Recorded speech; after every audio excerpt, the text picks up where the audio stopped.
Dans cette vidéo, on va corriger la partie B de l'exercice 1 type bac.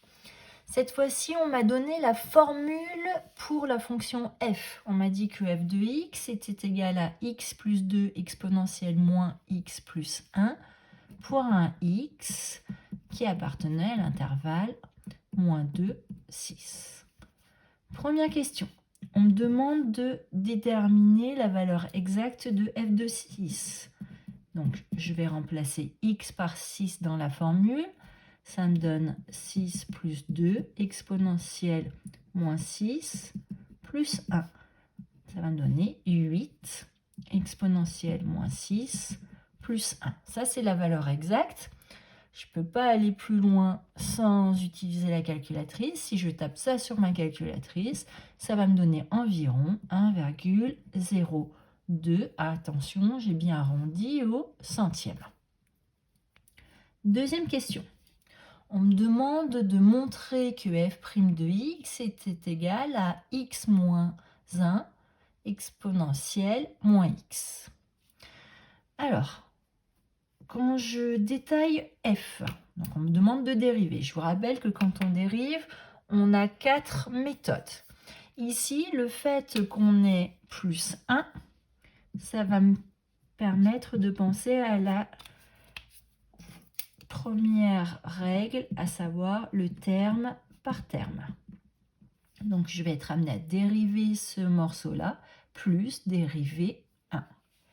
Et puis, deuxième règle, entre la parenthèse x plus 2 et exponentielle de x, ici, il y a un fois.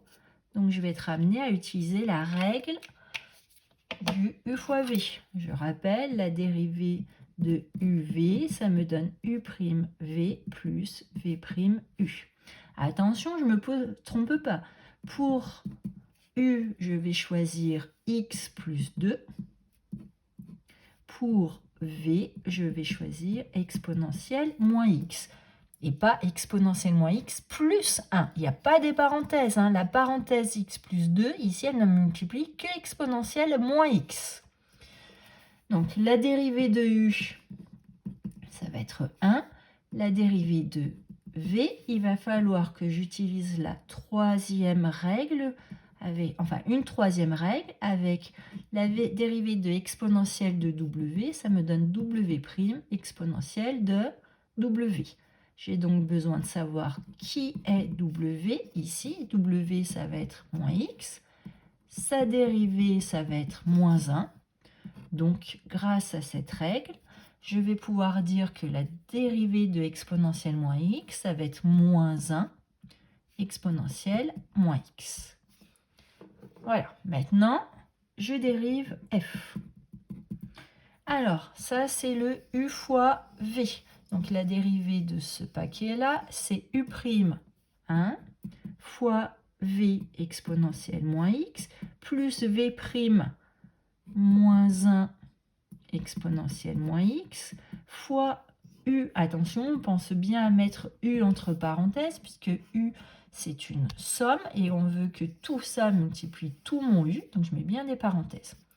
Plus. Maintenant, je dois dériver 1. La dérivée de 1, ça fait 0. Le plus 0, il ne me sert à rien. Je vais me concentrer sur cette partie-là. Donc là, maintenant, j'ai dérivé. Je vais chercher à factoriser. Je regarde s'il y a un facteur qui est commun.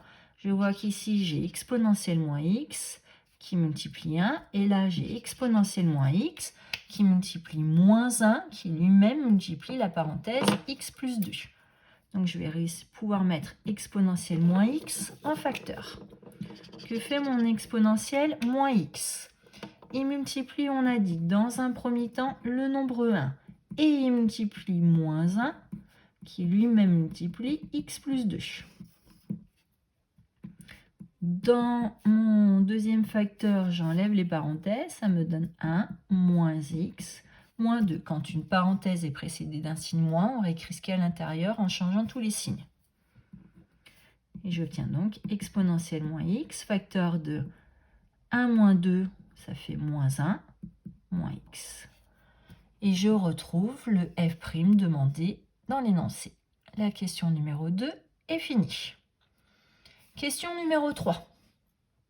On me demande d'étudier le signe de f' pour en déduire le tableau de variation de f. Alors, dans mon tableau, il va y avoir pour f', le signe de f'. Je ne peux pas avoir le signe de f' directement. Je vous rappelle, quand j'ai le signe et que c'est sous la forme d'un produit, je vais m'intéresser au signe de exponentielle moins x. Je vais m'intéresser au signe de moins 1 moins x. Et enfin, j'aurai ainsi le signe de f' de x. Et une fois que j'ai le signe de f' de x, je vais avoir les variations de f. Avec un x qui varie, on a dit, entre moins 2 et 6. Exponentielle étant une fonction qui est toujours strictement positive sur R.